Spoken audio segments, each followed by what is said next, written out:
हाँ तो बच्चों अब हमें भार मात्रक के बारे में क्या करेंगे, विचार करेंगे या इसके बारे में पढ़ेंगे।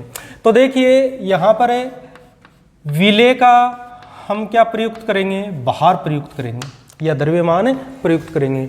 और जो विलयन है उसका भी हम क्या प्रयुक्त करेंगे, भार ही प्रयुक्त करेंगे। यानी विलेय का भी भार प्रयुक्त करेंगे और विलयन का भी हम क्या प्रयुक्त करेंगे, भार प्रयुक्त करेंगे। तो इसमें फिर कौन कौन सी इकाइयाँ या प्रदर्शित करने के कौन कौन से जो तरीके हैं वो आते हैं, उनके बारे में हम देखते हैं। तो इसमें पहले तो आता है द्रव्यमान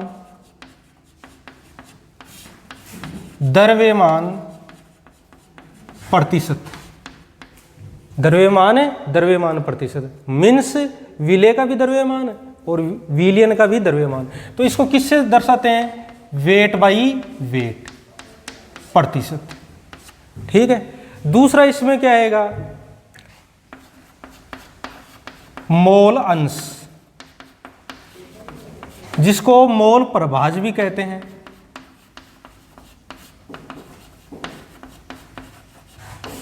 जिसको मोल भिन्न भी कहते हैं।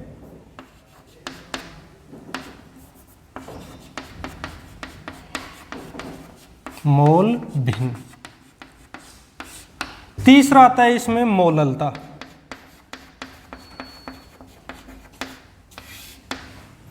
ठीक है। तो इनमें आयतन प्रयुक्त नहीं हो रहा है, इनमें क्या नहीं प्रयुक्त हो रहा है, आयतन। एक और है जो वैसे तो काफी यूज आता है लेकिन इसका क्या है, साधारणतः यूज नहीं करते हैं, पीपीएम, पार्ट्स पर मिलियन। तो ये देखो पहला इसमें आएगा द्रव्यमान प्रतिशत, दूसरा मोल अंश या मोल प्रभाज या इसको मोल भिन्न भी कहते हैं, तीसरा आएगा मोललता। ठीक है ना। और चौथा आएगा पार्ट्स पर मिलियन। तो देखो हमने शुरू में देखा था कि यहाँ पर विलेय का भी भार है, विलयन का भी भार है, आयतन यहाँ पर प्रयुक्त ही नहीं हो रहा है।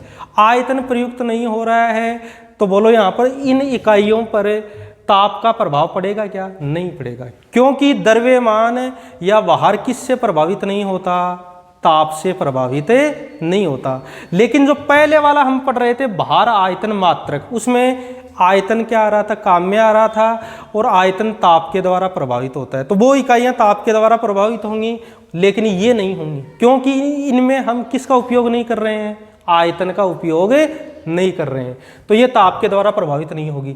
सबसे पहले हम इसमें किसके बारे में डिस्कस करेंगे, द्रव्यमान प्रतिशत के बारे में डिस्कस करेंगे। हाँ, तो द्रव्यमान प्रतिशत की परिभाषा, विलेय पदार्थ के बाहर भागों की संख्या, बाहर भागों की संख्या का मतलब ग्रामों में मात्रा, जो विलयन के 100 बाहर भागों में क्या होती है, उपस्थित होती है, उस विलयन की क्या कहलाती है, द्रव्यमान प्रतिशत कहलाती है। ठीक है। विलेय पदार्थ के बाहर भागों की संख्या यानी ग्रामों में मात्रा जो विलयन के 100 बाहर भागों में उपस्थित होती है क्या कहलाती है, द्रव्यमान प्रतिशत कहलाती है। जैसे मैं एक एग्जांपल ले लूं कि 5% sucrose, 5% weight by wait sucrose विलयन। इसका क्या अर्थ होता है, इसका अर्थ ये होता है बच्चों कि जैसे मेरे पास क्या है 5 ग्राम सुक्रोस है, ठीक है ना, ये किसकी मात्रा हो गई, विलेय की मात्रा हो गई। अब मैं 5 ग्राम सुक्रोस लूंगा और उसको 95 ग्राम जल में क्या कर दूंगा, घोल दूंगा। ठीक है ना। 5 ग्राम में क्या लूंगा, सुक्रोस लूंगा और 95 ग्राम जल में घोल दूंगा। अब बोलो विलयन किससे बनता है, विलेय और विलायक से। ये हमारा क्या हो गया, विलेय, और ये क्या हो गया, विलायक। तो विलयन का टोटल द्रव्यमान कितना हो गया, 100 ग्राम हो गया। अब बताओ 100 ग्राम में विलेय पदार्थ कितना उपस्थित है, 5 ग्राम ही है ना। 100 ग्राम में विलेय पदार्थ कितना उपस्थित है, 5 ग्राम। तो बोलो इसका परसेंटेज कितना हो गया, 5। कितना हो गया, 5% हो गया। अब देखो इसको 100 कैसे करते हैं, वेट बाई वेट, परसेंटेज को हम 100 कैसे करते हैं। मैंने आपको यह बताया था कि विलेय होता है उसको बी के द्वारा दर्शाते हैं हम, और विलायक को किसके द्वारा, ए के द्वारा। तो ऊपर आप किसका द्रव्यमान या भार लिख दो, विलेय का। अब नीचे क्या आएगा, विलयन का द्रव्यमान। विलयन किससे बनता है, विलेय और विलायक से। तो विलायक का द्रव्यमान तो WB के द्वारा, विलेय का द्रव्यमान तो हम किसके द्वारा दर्शा रहे हैं, WB के द्वारा दर्शा ही रहे हैं। विलायक का द्रव्यमान किससे दर्शाएंगे, WA से दर्शाएंगे, ठीक है ना। तो ये किसका द्रव्यमान या भार बन गया, विलेय का, और ये किसका बन गया, विलायक का। अब इसको कितने से गुणा करेंगे, 100 से गुणा कर देंगे। तो इस सूत्र से हमारा क्या आ जाएगा, इस सूत्र से हमारा आएगा द्रव्यमान प्रतिशत। जैसे अभी मैंने ये बताया था कि 5% वेट बाई वेट सुक्रोज का विलयन है, ठीक है। अब मैं इसको दूसरे तरीके से बताता हूँ, दूसरे तरीके से ऐसे बताता हूँ कि 5 ग्राम सुक्रोज को, सुनिए ध्यान से, 5 ग्राम सुक्रोज को जल में इतना घोलते हैं कि परिणामी विलयन 100 ग्राम प्राप्त होता है। कितना प्राप्त होता है, 100 ग्राम। या इसको दूसरे प्रकार से ऐसे भी हमें बता सकते हैं इस प्रश्न को कि 5 ग्राम सुक्रोज को 95 ग्राम जल में घोला गया है, परिणामी विलयन का क्या ज्ञात कीजिए, वेट बाई वेट परसेंटेज ज्ञात कीजिए। तो 5 ग्राम आपको दे दिया विलेय पदार्थ का द्रव्यमान, विलय यानी जल का द्रव्यमान कितना दे दिया, 95 ग्राम। तो WB आपका कितना बन गया, 5 ग्राम। WA कितना बन गया आपका, 95 ग्राम। अब हम सूत्र काम में लेंगे, तो सूत्र काम में लिया तो WB हमारा कितना है, ये लो 5 ग्राम। अब बोलो विलयन का द्रव्यमान क्या होगा, WB प्लस WA। तो ये देखिए 5 ग्राम प्लस 95 ग्राम गुणा 100, तो ये 5, ये कितने आ जाएंगे, 100 ग्राम, ये 100 ग्राम, ये 100 से गुणा कर देंगे। ग्राम से ग्राम कैंसिल, ये इससे कैंसिल हो जाएगा, कितना आ गया, 5% वेट बाई वेट, ठीक है।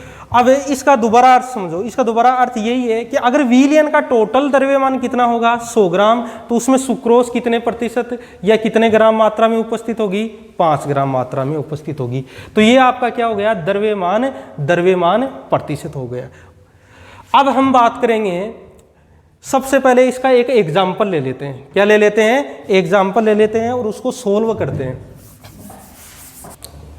हाँ बच्चों, जैसे हमारा प्रश्न है कि 11 ग्राम ऑक्सैलिक अम्ल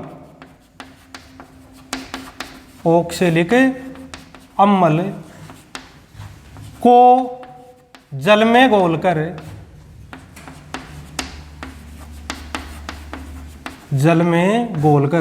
500 ml विलयन बनाया गया है, ठीक है। और विलयन का घनत्व दिया हुआ है, विलयन का घनत्व 1.1 ग्राम प्रति मिलीलीटर या मिलीलीटर इनवर्स है।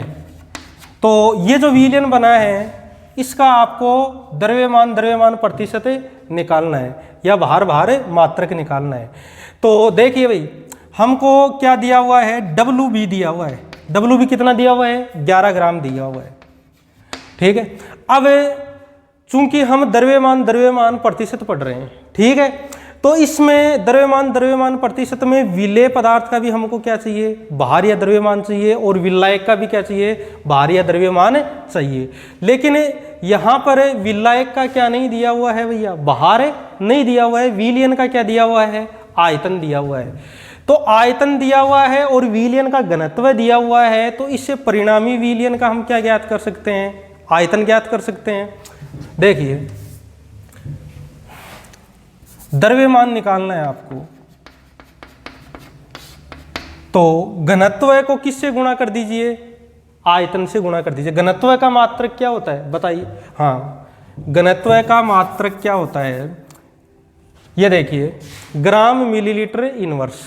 तो 1.1 ग्राम मिलीलीटर इनवर्स, ठीक है ना। ये ऐसा ही मात्रक में भी हो सकता है। और ये क्या दिया हुआ है, आपका आयतन दिया हुआ है, तो इसको कितने से गुणा कर देंगे, 500 ml से गुणा कर देंगे।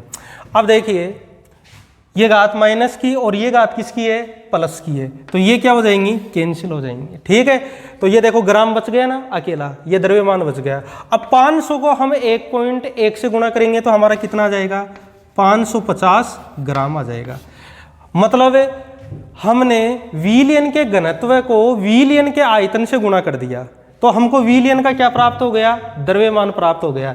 ये विलयन का घनत्व है 1.1 ग्राम प्रति मिलीलीटर, और ये विलयन का आयतन हमको दिया हुआ है, दोनों राशियां दी हुई है। अब इनको हम गुणा करेंगे तो ये मिलीलीटर की प्लस की जो पावर है, यहाँ माइनस की पावर है, ये कैंसिल हो जाएंगे, क्या बच जाएगा? ग्राम। और 500 को 1.1 से गुणा करेंगे, कितना जाएगा? 550 ग्राम आ गया। तो W, ये विलयन का आयतन टोटल हमको कितना प्राप्त हो गया भैया?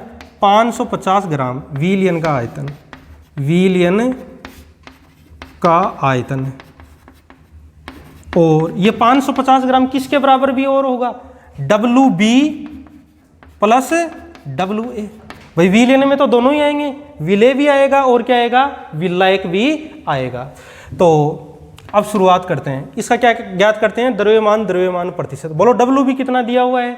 11 ग्राम दिया हुआ है, ये 11 ग्राम आपका ऊपर आ गया।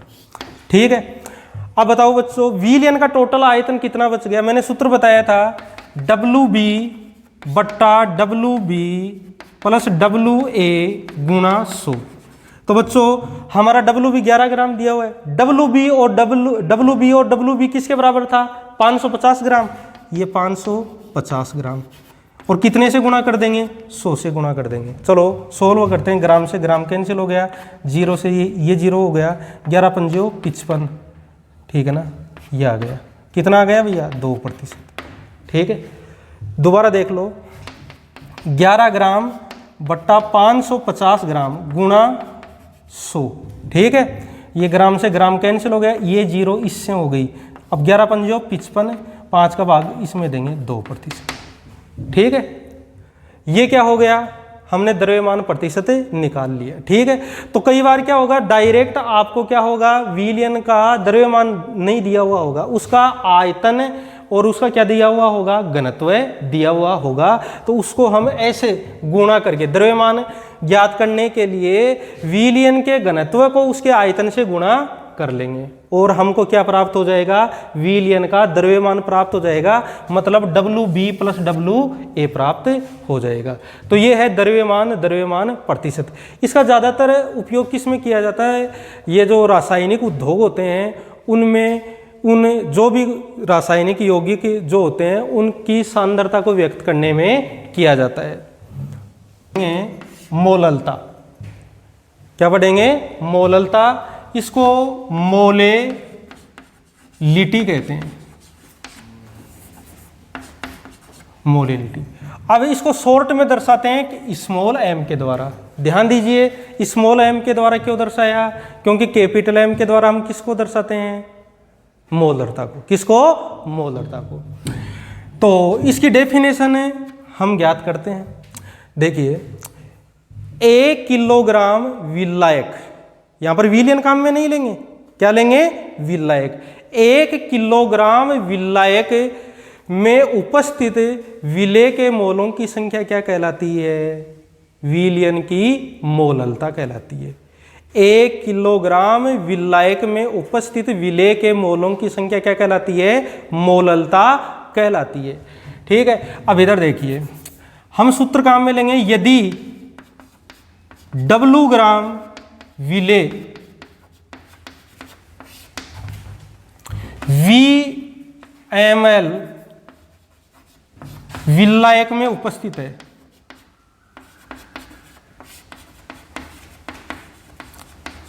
हाँ बच्चों, कुछ मैंने इनके पूर्व के सूत्र बताए हैं, उनके आधार पर ये आपको समझना आसान रहेगा।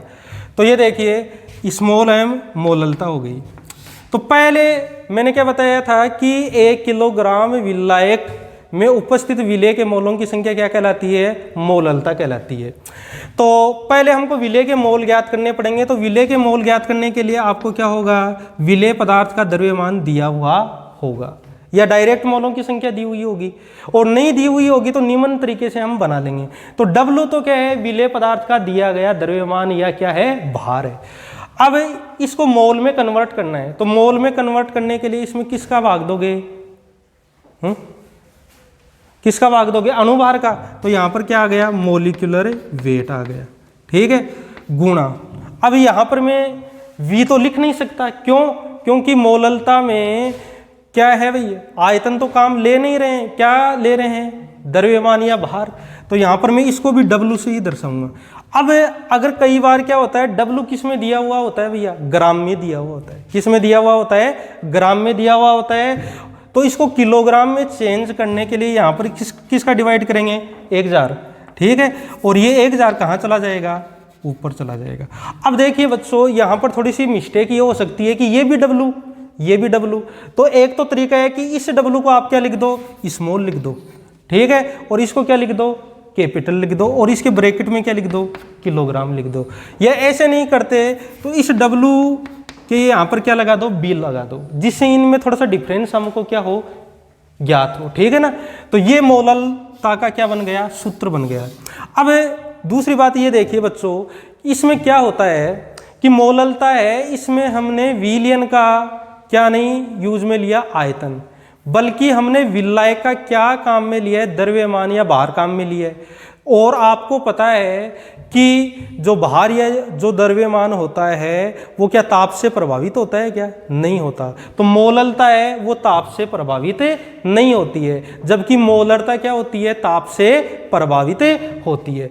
अब बच्चों हम इसका मात्रक की बात करेंगे। मोललता का मात्रक क्या होता है, तो मोललता का मात्रक होता है मोल किलोग्राम इनवर्स, ठीक है ना। ये किलोग्राम क्यों है, क्योंकि हमने विलायक का क्या लिया था भैया, द्रव्यमान लिया था। तो जैसे मोल किलोग्राम इनवर्स है, जैसे मैं बात करूं कि पोटेशियम क्लोराइड है, इस विलयन की मोललता कितनी है, 1 मोल किलोग्राम इनवर्स है। पोटेशियम क्लोराइड के विलयन की मोलरता कितनी है, 1 मोल किलोग्राम इनवर्स है। तो इसका अर्थ क्या है, इसका अर्थ है कि 1 किलोग्राम विलायक में पोटेशियम क्लोराइड का कितना मोल उपस्थित है, 1 मोल उपस्थित है, ठीक है ना। पोटेशियम क्लोराइड के 1 मोल किलोग्राम इनवर्स जो विलयन है, उसका क्या तात्पर्य है कि 1 किलोग्राम विलायक में पोटेशियम क्लोराइड का कितना मोल उपस्थित है, 1 मोल उपस्थित है। इसी प्रकार जैसे मैं कहूं कि 0.5 मोल किलोग्राम इनवर्स एसिटिक अम्ल का विलयन है, तो इसका अर्थ है कि 1 किलोग्राम विलायक में एसिटिक अम्ल का कितना मोल उपस्थित है, 0.5 मोल उपस्थित है। तो ये हो गई मोलेलिटी। इसको स्मॉल m के द्वारा दर्शाते हैं। ये इसका मात्रक हो गया और ये इसका क्या हो गया, फॉर्मूला हो गया। तो ये किसके अंतर्गत आता है, मोललता भार भार मात्रक के अंतर्गत आता है। तो अभी तक हमने 2 पढ़ लिए, द्रव्यमान, द्रव्यमान प्रतिशत और मोललता। अब हमारा तीसरा होगा मोल भिन्न, मोल अंश या मोल प्रभाज। हाँ, अब बच्चों तीसरी जो यूनिट है, तीसरा जो तरीका है वो है हमारा मोल अंश या इसको मोल भिन्न भी कहते हैं, या इसको मोल प्रभाज भी कहते हैं। और बच्चों इसको सामान्यतः हम किसके द्वारा डिनोट या प्रदर्शित करते हैं, अक्ष के द्वारा इसको हमें प्रदर्शित करते हैं, ठीक है। मोल अंश या मोल भिन्न या मोल प्रभाज, और इसको सामान्यतः अक्ष के द्वारा हम क्या करते हैं, दर्शाते हैं। तो सुनिए बच्चों इसकी परिभाषा।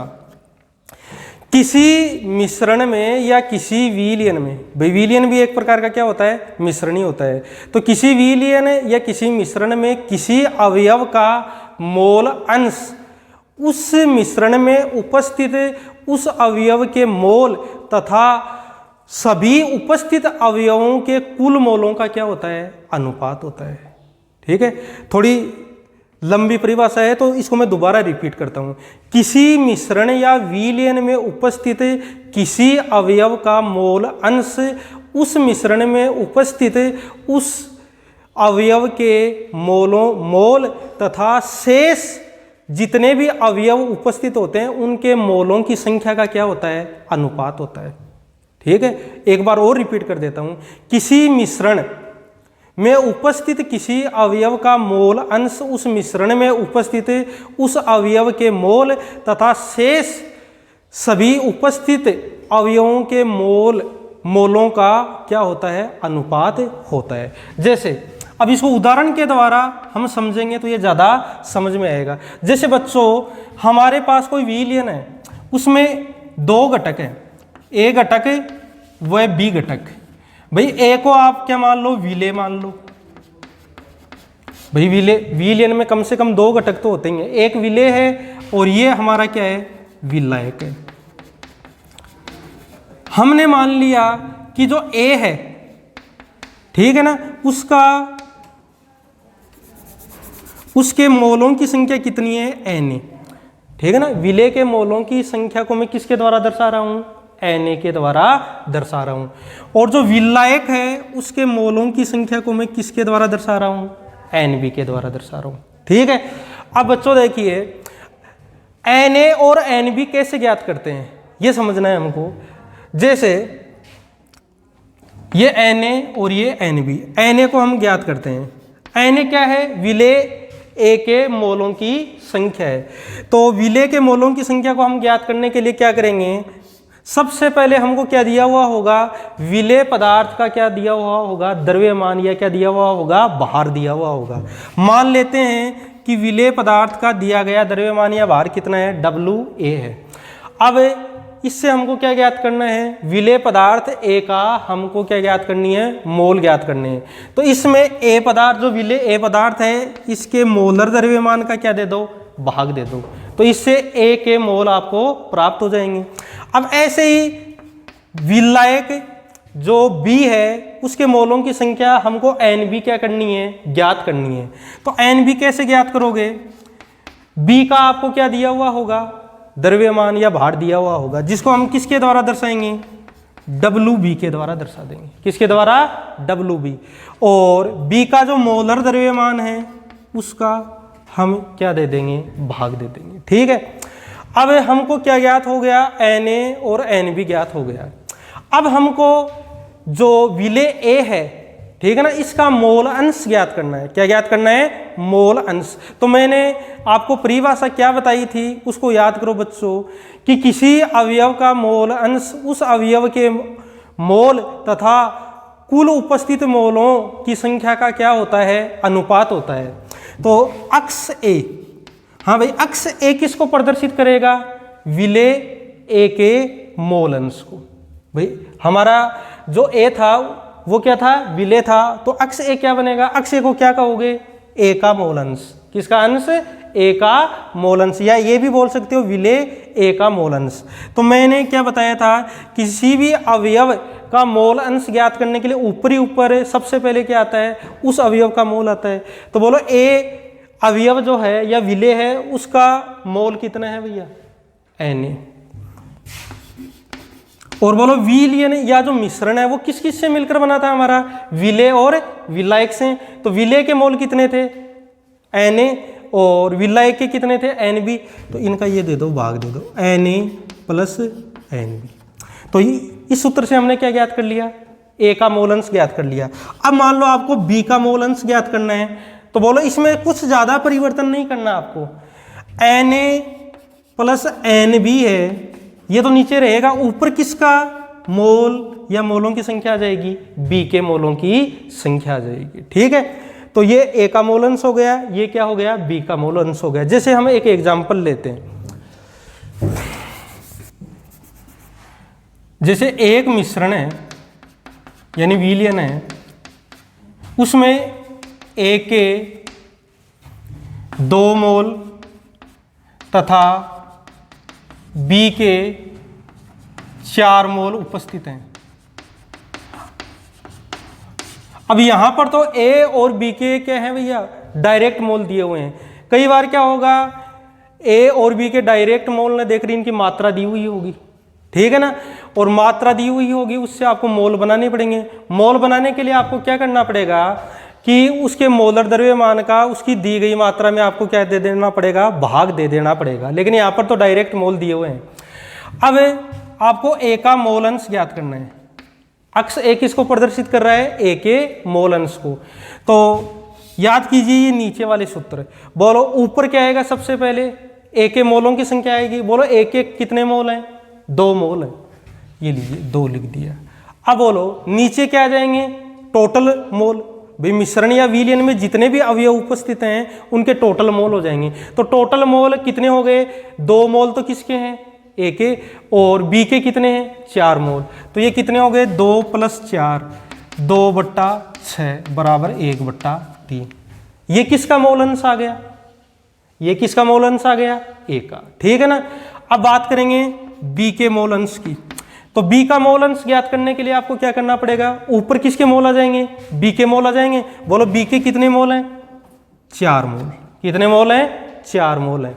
और बोलो विलयन में या मिश्रण में टोटल मोल कितने हैं बच्चों, 6 हैं। तो ये देखिए 2 + 4, 4/6, ये काट दिया 2,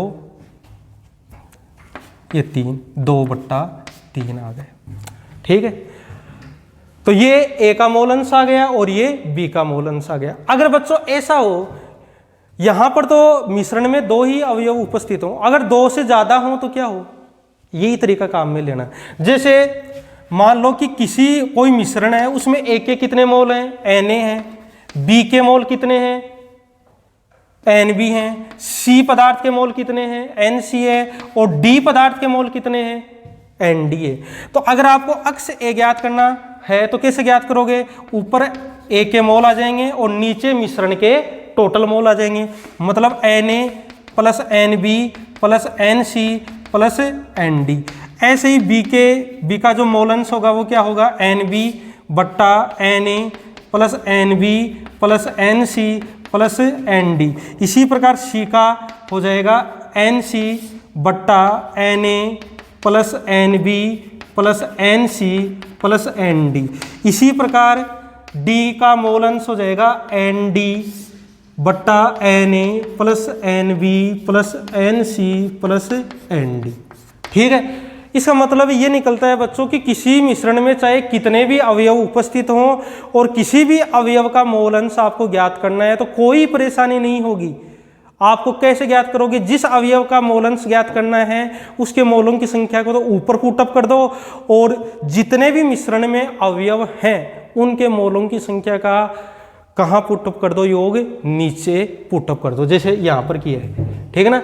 अक्स से ज्ञात किया है ए का मोल अंश। ए का मोल अंश ज्ञात करने के लिए हमने क्या किया, ए के मोलों की संख्या को क्या रख दिया ऊपर, और नीचे क्या आ गई, टोटल मोलों की संख्या आ गई Na + Nb + Nc + Nd।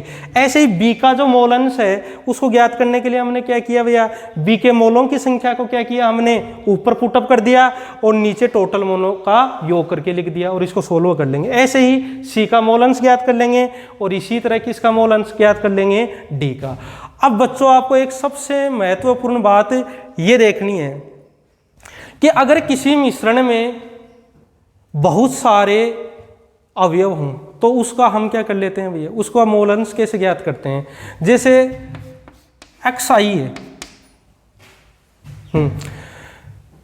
ये क्या है भैया, आई वे वाले अंश का क्या है, मोल भिन्न या मोल अंश है। ये क्या है, IV वाले अवयव के मोलों की संख्या है। जैसे ये रहा अक्षय के मोलों की संख्या, और ये क्या आ गया, सिग्मा Ni कुल मोलों की संख्या आ गई। इसको हम प्रयोग कर लेंगे। अब अगली सबसे महत्वपूर्ण बात आपको सुननी है कि चाहे किसी मिश्रण में कितने ही अवयव उपस्थित हों, चाहे किसी मिश्रण में कितने भी अवयव उपस्थित हों, उसके मोल अंशों का योग कितने के बराबर होता है, 1 के बराबर होता है। ठीक है ना। जैसे हमने ये एक मिश्रण लिया था, एक मिश्रण में ए के 2 मोल तथा बी के कितने मोल हैं, 4 मोल हैं। ठीक है ना। तो ए का मोल अंश कितना आया था, 1/3, और बी का मोल अंश कितना आया था, 2/3। तो इनका योग कितना आएगा, 1 ही आएगा। योग करके देख लो भाई, 1/3 + 2/3, 3 लघुत्तम आ गया, ये 1 + 2, 3/3, ये 1। तो चाहे किसी मिश्रण में कितने भी अवयव उपस्थित हों, उनके मोल अंशों का योग कितना होता है या कितने के बराबर होता है, 1 के बराबर होता है। ओके। चौथी इकाई है जो विलयनों की सांद्रता को व्यक्त करने के लिए काम में ली जाती है, वो है पार्ट्स पर मिलियन। पार्ट्स पर मिलियन। 1 मिलियन में कितने होते हैं बच्चों, 10 लाख, या 10 की पावर कितने काम में ली जाती है, 6। ठीक है। अब इस सांद्रता का यूज कब होता है, कब इसको काम में लेते हैं? तो बच्चों इस सांद्रता का उपयोग तब करते हैं या इसका यूज तब करते हैं जब विलेय की सांद्रता विलयन में बहुत ही कम होती है। जब विलेय की सांद्रता या जो मात्रा है विलयन में क्या होती है, बहुत ही कम होती है, तो इसका हम क्या करते हैं, यूज करते हैं। जैसे वायुमंडल है उसमें जो प्रदूषक होते हैं उनकी सांद्रता को इसी तरीके से क्या किया जाता है, व्यक्त किया जाता है। इसी प्रकार जो समुद्री जल है या जो जल है उसमें जो ऑक्सीजन घुली हुई होती है उसकी सांद्रता को इसी तरीके से क्या किया जाता है, व्यक्त किया जाता है। तो सबसे पहले हम इसका सूत्र पढ़ेंगे। तो इसका सूत्र क्या होगा, विलेय या जो भी पदार्थ है, पदार्थ, हाँ भैया यहां पर एक बात ये ध्यान में रखनी है, यहां पर संख्या भी काम में ले सकते हो, द्रव्यमान भी क्या ले सकते हो, काम में ले सकते हो। यानी ये संख्या के हिसाब से भी काम में लिया जा सकता है और द्रव्यमान के हिसाब से भी ये क्या लिया जा सकता है, काम में लिया जा सकता है। तो पदार्थ का द्रव्यमान, भाई जो भी पदार्थ है जिसकी आपको सांद्रता ज्ञात करनी है वो ऊपर लिख दोगे। नीचे मिश्रण है, मिश्रण है या जो भी जो विलयन है का द्रव्यमान गुणा कितने से कर देंगे, 10 की घात 6 से कर देंगे। ठीक है, तो ऊपर पदार्थ का द्रव्यमान ले लो, नीचे जो मिश्रण है हमारा टोटल उसका द्रव्यमान ले लो। अगर द्रव्यमान नहीं ले रहे हो तो कणों के हिसाब से ले लो, कणों की संख्या के हिसाब से, और कितने से गुणा कर दो, 10 की घात 6 से गुणा कर दो। अब देखिए मैं आपको एग्जाम्पल बताता हूँ, उसको समझना। जैसे मैं ये कहता हूँ कि वायु में, किसी स्थान की वायु में सल्फर डाइऑक्साइड की जो सांद्रता है वो 10 ppm है। किसी स्थान की वायु में सल्फर डाइऑक्साइड की सांद्रता कितनी है, 10 ppm है। तो इसका अर्थ क्या होगा, इसका अर्थ यह होगा कि अगर वायु के 10 लाख, मैंने क्या बताया था 10 की घात 6 में कितने होते हैं, 10 लाख। अगर वायु के जो कण हैं वो 10 लाख होंगे तो उसमें सल्फर डाइऑक्साइड के अणु कितने होंगे, 10 होंगे। ठीक है ना, इसीलिए तो इसको क्या बोला जाता है, 10 पार्ट्स पर मिलियन, यानी टोटल पार्ट्स। ठीक है ना, विलयन के अगर 10 लाख होंगे तो उसमें सल्फर डाइऑक्साइड के अणु कितने होंगे, 10 होंगे। इसी प्रकार मान लीजिए, जैसे एक अन्य एग्जाम्पल है जो ज्यादातर है, 1 लीटर जो समुद्री जल होता है, 1 लीटर, और 1 लीटर जो समुद्री जल होता है उसका द्रव्यमान कितना होता है, 1030 ग्राम होता है। ठीक है ना, क्योंकि इसमें लवण मिले हुए होते हैं। और जो सामान्य जल होता है उसका तो 1 लीटर का कितना होता है, 1 किलोग्राम ही होता है। तो 1 लीटर जो समुद्री जल है जिसका द्रव्यमान होता है 1030 ग्राम, उसमें 6 गुणा 10 की घात -3 ग्राम ऑक्सीजन गैस घुली हुई होती है। ठीक है ना, कितनी ऑक्सीजन है, 6 गुणा 10 की घात -3, तो ये कम है मात्रा में। तो इसको हम ppm में कैसे दर्शाएंगे, इसको ppm में ऐसे दर्शाएंगे 5.8 ppm। ठीक है ना, अब मैंने ये कहा था इसको संख्या के हिसाब से भी ले सकते हो, और किसके हिसाब से हैं, द्रव्यमान या भार के अनुसार। तो मैं इसको ऐसे लिख सकता हूं, 5.8 ग्राम ऑक्सीजन गैस कितने ग्राम जल में उपस्थित होती है, 10 की घात 6 ग्राम। तो इसका अर्थ क्या हो गया, 10 की घात 6 लिख दिया तो मैंने कितना हो गया भैया, 1 मिलियन हुआ या नहीं हुआ, हुआ ना। और इसमें इतनी ग्राम ऑक्सीजन उपस्थित होती है, मतलब 10 की घात 6 ग्राम समुद्री जल होगा, उसमें कितने ग्राम ऑक्सीजन गैस उपस्थित होगी, 5.8 ग्राम। अब मैं इसको ऐसे भी लिख सकता हूं, जैसे आप ये बोलो कि समुद्री जल में जो ऑक्सीजन की सांद्रता होती है वो कितनी होती है, तो आप कह दो कि 5.8 ppm। इसका सीधा अर्थ आप क्या समझोगे कि अगर या तो कणों के अनुसार ले लो या द्रव्यमान के अनुसार ले लो, कि भाई अगर 10 की घात 6 ग्राम समुद्री जल होगा तो उसमें 5.8 ग्राम क्या होगी, ऑक्सीजन होगी। तो आपने देखा है कि ppm जो पार्ट्स पर मिलियन है, जो सांद्रता है, उसका उपयोग कब करते हैं, जब विलेय की सांद्रता विलयन में क्या होती है, बहुत ही कम होती है। तो इसका उपयोग किसके लिए किया जाता है, जो वायुमंडल में विभिन्न प्रकार के जो प्रदूषक होते हैं उनकी सांद्रता को व्यक्त करने के लिए किया जाता है। कई बार आप समाचारों में देखना, जो वायुमंडल में जो प्रदूषण हो रहा है उसके बारे में जानकारी दी जाती है, तो ये जो प्रदूषक होते हैं उनकी सांद्रता को ppm में ही दर्शाया जाता है। इसके अलावा एक मात्रक और होता है बच्चों, वो ppm के स्थान पर क्या होता है, ppb होता है। क्या होता है, ppb होता है। ppb का मतलब पार्ट्स पर बिलियन। क्या होता है, पार्ट्स पर बिलियन। तो इसमें 10 की घात 6 के स्थान पर कितने का यूज किया जाता है, 10 की घात 9 का। तो अब आप समझ गए होंगे बच्चों, इस सांद्रता का उपयोग तो उस स्थिति में किया जाता है जब विलेय पदार्थ की सांद्रता विलयन में बहुत बहुत बहुत ही क्या होती है, कम होती है। ठीक है, ओके। तो ये क्या हो गया, भार भार मात्रक हो गया। तो इसके अंतर्गत हमने क्या पढ़ा था कि भाई इसमें विलेय का भी भार या द्रव्यमान प्रयुक्त होगा और विलयन का भी क्या होगा, भार या द्रव्यमान प्रयुक्त होगा।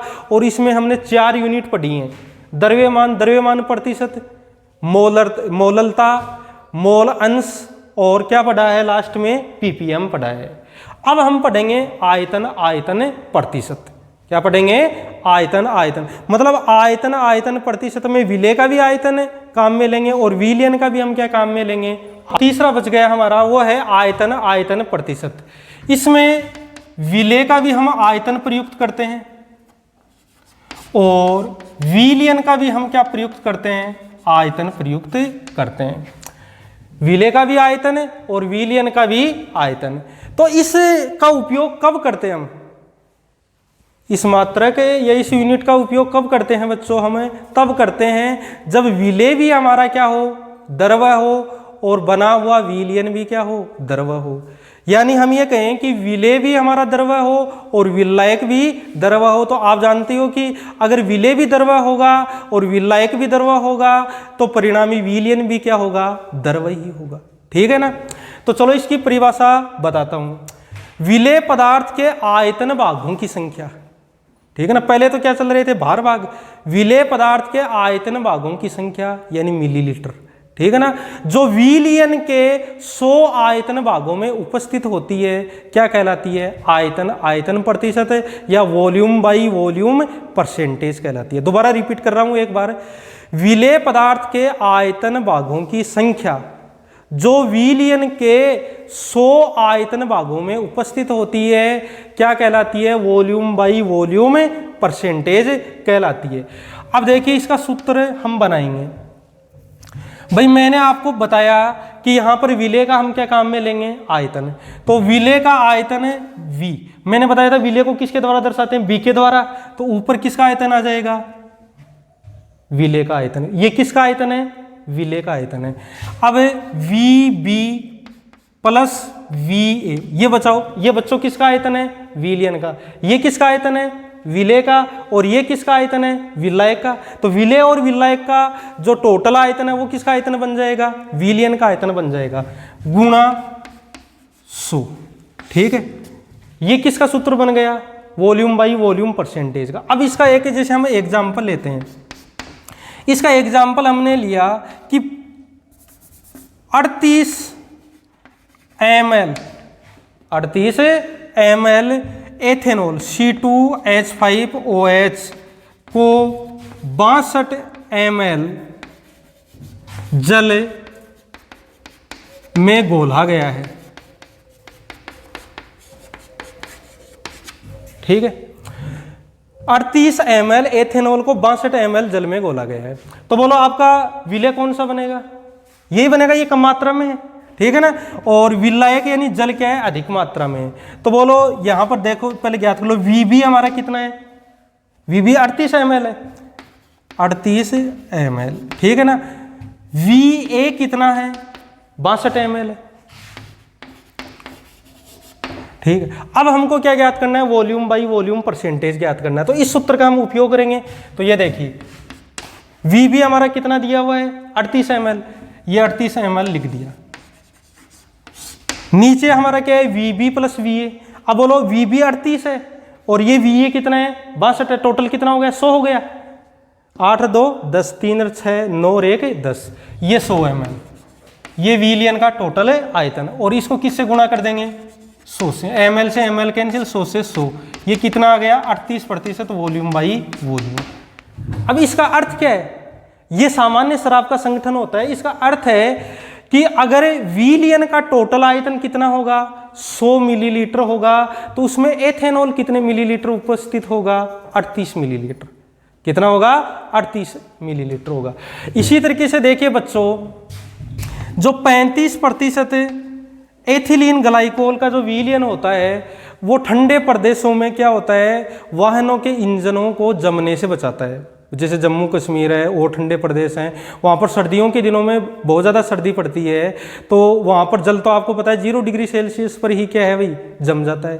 ठीक है, तो वहाँ पर एथिलीन ग्लाइकोल, देखो इसका सूत्र ये होता है CH2OH, CH2OH। इसका साधारण नाम एथिलीन ग्लाइकोल होता है और इसका IUPAC नाम एथेन 1,2 डाइयोल होता है। तो इसका जो 35% विलियन है, अब मैंने बोला 35% वॉल्यूम बाई वॉल्यूम इसका विलियन है, तो आप तुरंत समझ जाओगे कि विलायक तो हम कितना ले लेंगे, हैं बोलो कितना बच जाएगा, 65 बच जाएगा ना, 65, और बाकी का उसमें क्या मिला देंगे, एथिलीन ग्लाइकोल बन जाए, मिला देंगे, तो ये एथिलीन ग्लाइकोल का कितना प्रतिशत विलियन बन जाएगा, 35%। अब इसको इंजनों में उपयोग कर देंगे तो ये जल का जो हिमांक है ना उसको कम कर देगा, कितना, -17.6 डिग्री सेल्सियस तक कम कर देगा। ठीक है ना, मतलब अब जो जल 0 डिग्री सेल्सियस पर जमता था ना, ये लीजिए उससे कम माइनस में होता हुआ अब कितने पर जमेगा, -17.6 डिग्री सेल्सियस पर ये जमेगा। तो इंजन क्या है, काफ़ी देर तक चलता रहेगा और वो जमेगा नहीं। ठीक है बच्चों।